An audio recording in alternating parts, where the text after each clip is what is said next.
contradict yourself. You see where your pretty reasoning leads you. Aye.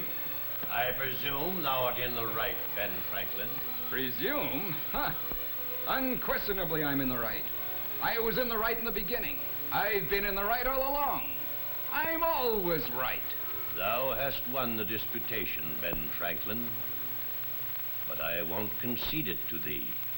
Won't concede it, eh? Why, my friend? Prithee, why? Because, Ben, thou art not content with being in the right. Thou hast to be overbearing and insolent as well. Good day to thee, sir. Well, Good day, Mistress Franklin. Good day.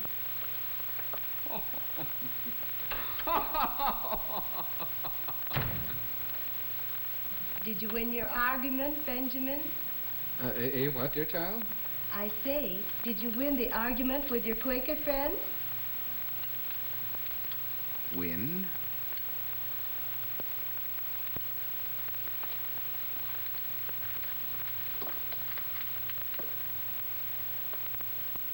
Win?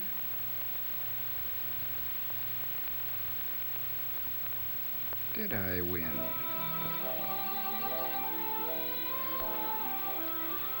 Ben Franklin, the great American diplomat and philosopher. One of the greatest salesmen that ever lived. He began life an inveterate arguer. But when his Quaker friend drove home the awful truth, Ben took it on the chin and asked himself a few questions. He did some powerful thinking, and he came to the conclusion that you don't win arguments by arguing. But what is more important, Ben did something about it. He decided to correct his faults. He determined to change his method of working with people. He formulated some rules to govern his man-to-man relations. Virtue is obtained rather by the use of the ears than of the tongue. Put on the humble inquirer. Argument is productive of disgusts and perhaps enmities. In answering an opinion, observe that in certain cases, the opinion would be right. Forbear all direct contradictions to the sentiments of others and all positive assertions. Lose no time, but let each part of your business have its time. They are simple, these rules, but they helped make possible Ben's long and illustrious career of selling America. They helped make Ben one of the most effective salesmen of all time. Now, Ben wasn't what we would call a natural-born salesman, but by applying these rules, he sold the people of Pennsylvania his ideas for clean streets. People weren't attracted to Ben, just the opposite, in fact. But despite this, he sold his ideas for a volunteer fire department and a public library. By nature, Ben didn't have the knack of getting along with people, yet he put over his ideas for a free hospital and state university. Ben was a poor speaker, but he carried his points. He sold America to the French and secured many millions of dollars in loans. Loans which made possible the victories of General George Washington. As an old man, Ben went to the Constitutional Convention and sold America on signing the supreme law of the land. Selling America wasn't a hit or miss proposition with Ben. It all came down to the simple rules he established for himself early in life, and which he applied throughout the length and breadth of his long selling career. Now, this is all very well and good, but the modern salesman says, how do Ben's rules apply to modern selling? What kind of a salesman would Ben make today? Times have changed. Customers today are different. Selling America today isn't like selling America back in the 18th century. You're quite right, sir. Times have changed. The modern customer is different. In dress, in manner of living. The modern tempo is faster. You are quite right, sir. In your selling, you offer services undreamed of in my time. You answer needs that never existed before. What you sell America is entirely different, but how you sell it is something else. The methods of influencing people to buy are more or less universal. They are based on human nature, which is perhaps the one thing in all the years that has remained constant. Then you think I can sell, well, refrigerators, ranges, automobile tires, anything at all that's modern by some of those rules? Indeed I do, sir. Well, Ben, you'll have to show me. That will be a pleasure, sir. All right, Ben. What's your first rule again? My first rule, sir, is virtue is obtained rather by the use of the ears than of the tongue. Put on the humble inquirer. Which in up-to-date English means get the prospect to talk, ask questions, eh, Ben? Right, sir. But, Ben, does that always apply? Isn't it a good idea to let the prospect know that you know what you're selling? Yes, indeed. But there's a time and a place for all that. After you have found out just what you're selling. The salesman who doesn't get the prospect to talk, who doesn't ask questions, is likely to monopolize the conversation and lose the sale because he never does find out the prospect's real reason for not buying. The salesman who uses his tongue rather than his ears is likely to run into this difficulty. While you're here, Mr. Daniels, if you have time, I'd like to show you our tires. You'll be needing some new ones before long, you know. Yes, I know. But I generally buy my tires down the street at Ed's place. Well, if it's economy and tires you're looking for, Mr. Daniels, I think I can prove to you that our make of tire comes just as cheap as those down the street. That is, cheap when you consider the service and long life you get out of our make. Well, Why, Mr. Daniels, these tires have been put through all kinds of road tests before they were placed on the market. Scientifically conducted road tests by the greatest engineers in the industry. And they prove conclusively that this tire has the greatest mileage of any tire you can buy today. Just let me... I'll think it over and let you know. I have an appointment. Pet selling points are often the reason for lost sales. The salesman tries to sell something that he himself is interested in, and frequently it is not at all what the prospect is interested in. That's why rule number 1 says, get the prospect to talk. Ask questions. In that way, you can find out what the prospect really wants. How do you find out what his real reasons are for not buying? Well, the simplest way to do that, I should say, is to ask why. Why? Uh-huh. Let's see how it works on Mr. Daniels. While you're here, Mr. Daniels, if you have time, I'd like to show you our tires. You'll be needing some new ones before long, you know. Yes, I know. But I generally buy my tires down the street at Ed's place. Is that so, Mr. Daniels? Just why do you like that particular tire? Well, I don't know. I've been using them a long time. I like the way they're made. In other words, you like their construction. Well, yes, I guess that's it. I see. Just why do you like that particular construction? Well, I'll tell you. I do a good deal of traveling in all kinds of weather. What I like most about that tire is the tread. Well, I don't want to be too inquisitive, Mr. Daniels, but just what do you like about that tread? Well, it doesn't skid. I see. Well, that's very important in a tire. And I believe you'd be interested in seeing a new safety tread that our company has just developed. A new tread? Yes. I'd like to show it to you. The prospect is really interested in safety, in non-skid. So that's what the salesman must talk about if he wants the prospect to listen. Not cost of the tire, not mileage. All the talk in the world about cost or mileage wouldn't sell that prospect when he's really interested in something else. The only way I could find that out was to ask questions. Besides, if you get people to talk, it puts you on a friendly basis. People like to talk. Okay, Ben. What's your second rule? My second rule is arguments are productive of disgust and perhaps enmities. Persons of good sense seldom fall into them. That means, don't argue, eh, Ben? Right.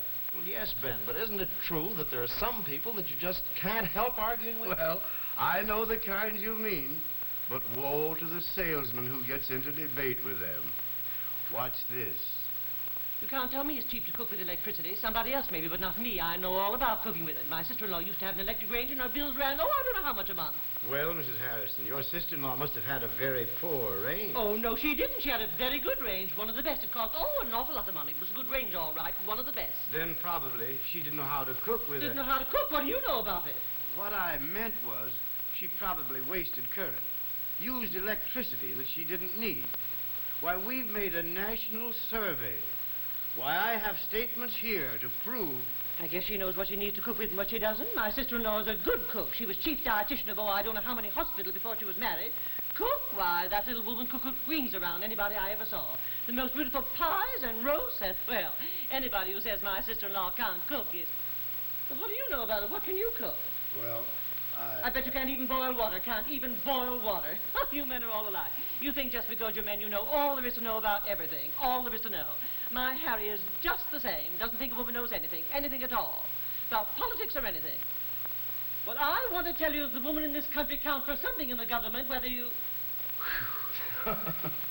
And if you do get into an argument, there's no telling where it will lead you. But one thing is certain, though. It won't lead to a sale. But how do you handle a woman like that, Ben? Well, that brings me to my next rule. Rule number 3. In answering an opinion, observe that in certain cases or circumstances, the opinion would be right.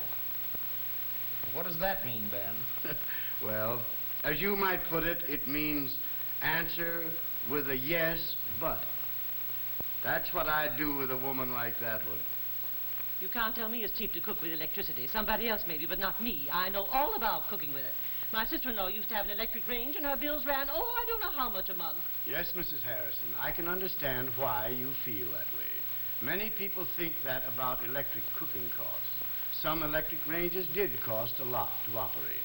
That's because many of the earlier electric ranges used a lot of current, and because rates were high. But fortunately, those conditions are no longer true. I know, but my sister-in-law told me definitely that her range cost her $7 a month to operate. Yes, I have no doubt that your sister-in-law's range did cost that much to operate. But today's electric rates are appreciably lower, and the modern range uses considerably less current. Well, it's hard to believe there could be so awful much difference. Yes, it is hard to believe. But as a matter of fact, in a national survey just completed, the average cost of operation was found to be only $2.30 a month. And here are some actual statements from owners right in this town. Well, that certainly is surprising. I had no idea it cost so little to cook with electricity. Of course, you know, my sister-in-law did have quite an old range. Well, Ben, the yes, but technique sure pulled you through on that one. What's your next rule? My next rule has to do with the cause of arguments. Many of them, you know, the salesman himself provokes. That's why I say in rule number 4, forbear all direct contradictions to the sentiments of others and all positive assertions. Don't contradict. Don't be too positive. Right. For when you do contradict, when you are too positive, well, let's see what might happen. Good day, sir. Oh, how do you do? I'm looking for one of those grips. I didn't see what I wanted in the window. One of those, grips. What do you want it for? Well, I'm going to do a little traveling. The company is sending me out in the field again. I'm going on the road. Well, in that case, you don't want a grip. Nobody uses grips anymore. They're out of style. They're a back number. You want one of these. No, I don't. I want a grip. I've always used a grip. I don't like these newfangled bags. But I think you're mistaken. Everybody uses these bags nowadays. I don't care. Grips aren't any good. Not enough room in them. Can't keep your clothes right. Your suits get wrinkled. You'll carry an extra suit along with you, won't you? Yes, but... Well, in that case, this bag is just the thing. A place for everything, and everything in its place. Accommodates every traveling need. This is what you want. No, it isn't. I want a grip. And if I can't get it here, I'll... You see, I got off on the wrong foot right away by contradicting the prospect. Mind you, you may be perfectly right in everything you say, but if you present it that way, well, prospects are pretty rugged individualists sometimes. How much better it would have been to handle it this way. Good day, sir. Well, how do you do? I'm looking for one of those grips. I didn't see what I wanted in your window.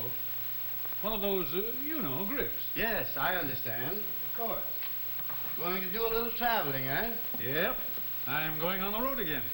Here is a very nice grip. Genuine top-grain cowhide leather. Hand-sewed. Lined with imported Irish linen. Will not scratch or soil. Yeah? Well... By the way, here's another style of bag with many new conveniences for a person who travels a lot. Well, I know. But it probably costs too much. It does cost a little more. But then the savings on suit pressings would in a short time more than pay for the difference. Well, I never thought about one of those. But that looks all right. In other words, always be sure to show them what they ask for first. Yes. By not contradicting and getting off on the right track, you're well on the way to stepping the prospect up to a better sale, to what he really needs, and to having a better satisfied customer.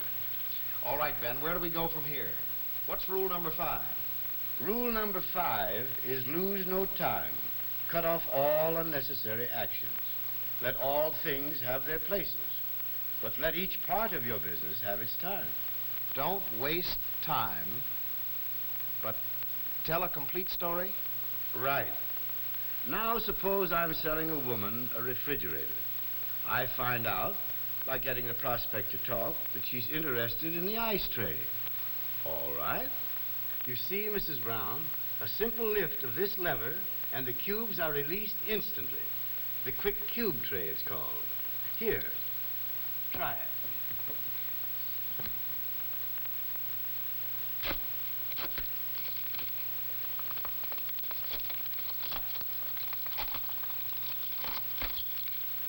Isn't it easy? Just a minute, Ben. You find out what the prospect is interested in by getting her to talk. But after you've sold her on that, what do you do then, Ben? Whip out the order book and go after the old signature? No, I don't do that. Oh, I give her an opportunity to buy, sure. But usually, if you do it too early in the sale, you'll find she'll hedge on you. Why? Because she's busy thinking up other things she's interested in. What are you driving at, Ben? Just this. I must tell a complete story.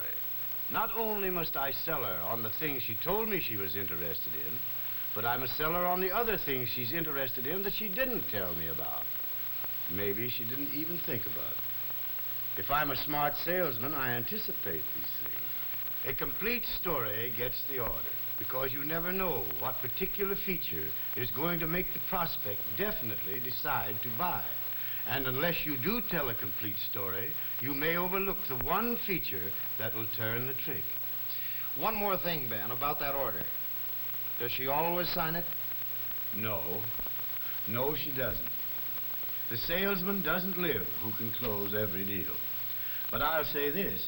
If she goes out with my complete story in her mind, she's going to be a mighty tough prospect for any competitive salesman. Because if she goes out, she'll know a lot about my product.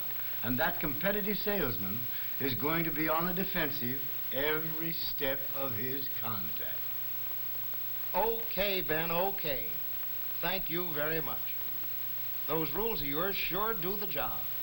They work just as well in today's job of selling America. Well, they should. After all, they're universal principles of human association. You see, they're broader than just selling alone.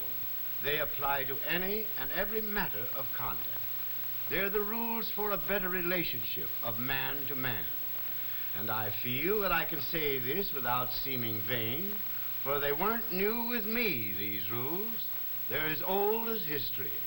I picked them up from salesmen who lived hundreds of years before my time.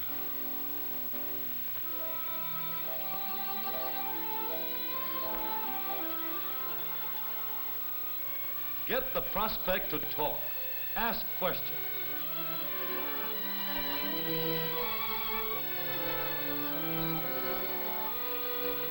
Don't argue.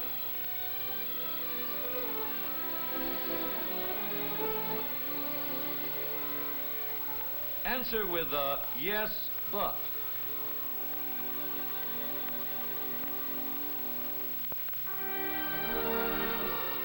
Don't contradict. Don't be too positive.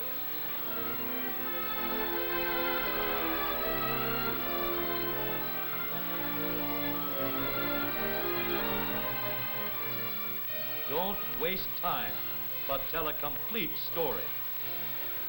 Use these 5 rules every day, in every contact, and you can sell America.